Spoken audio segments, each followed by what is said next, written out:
ரீசெண்டாக எப்சின் ஃபைல்ஸில் நிறைய ஷாக்கிங்கான விஷயங்கள் நம்ம பார்த்துருப்போம். ஆனால் இவங்க இந்த எப்சின் ஐலாண்டை என்டர்டைன்மெண்ட் பர்பஸ்க்கு மட்டும் யூஸ் பண்ணாமல் மேபி அதர் பர்பஸ்க்கு யூஸ் பண்ணியிருக்கலாம்னு சொல்லிட்டு அவங்க இமெயில்ஸை படிக்கும் போதே நமக்கு தெரியுது.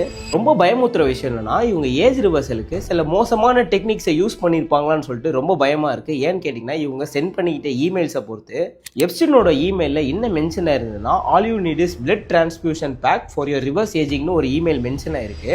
இந்த பிளட் டிரான்ஸ்ஃபியூஷன்னா என்னன்னு பார்த்தீங்கன்னா, இன்னொருத்தரோட பிளட்டை நம்ம பாடியில் டிரான்ஸ்ஃபர் பண்ணுவாங்க. இது எப்போ பண்ணுவாங்கன்னா, யாரோ ஒருத்தருக்கு ரொம்ப பிளட் லாஸ் ஆயிடுச்சு, ரொம்ப கிரிட்டிக்கலான கண்டிஷனில் இருக்காங்கன்னா அப்போ இதை பண்ணுவாங்க. டெம்பரவரியாக ஒரு பெட்டர் ஃபீல் கொடுக்குமே தவிர இது ஏஜ் ரிவர்ஸ் எல்லாம் பண்ணாது. ஏன் இதில் கிளியர் கட்டாக இதுதான் நடந்திருக்கு, இவங்க தான் தப்புன்னு நம்மளால் சொல்ல முடியலன்னா, இவங்க நிறைய விஷயத்துல இவங்க கம்யூனிகேஷன்லேயே பார்த்தீங்கன்னா கோட் வேர்டு வச்சு தான் பேசியிருக்காங்க. அண்ட் கவர்மெண்ட்டும் வந்து பார்த்தீங்கன்னா நிறைய பேரோட பேரை வந்து சென்சார் பண்ணி தான் வச்சுருக்காங்க. ஸோ கவர்மெண்ட் விக்டிமோட நேம்ஸ் அண்ட் ஃபோட்டோஸை மட்டும் பிளர் பண்ணிவிட்டு இதில் இன்வால்வ் ஆகிருக்க எல்லா செலிபிரிட்டிஸையும் கண்டிப்பாக எக்ஸ்போஸ் பண்ணி ஆகணும்.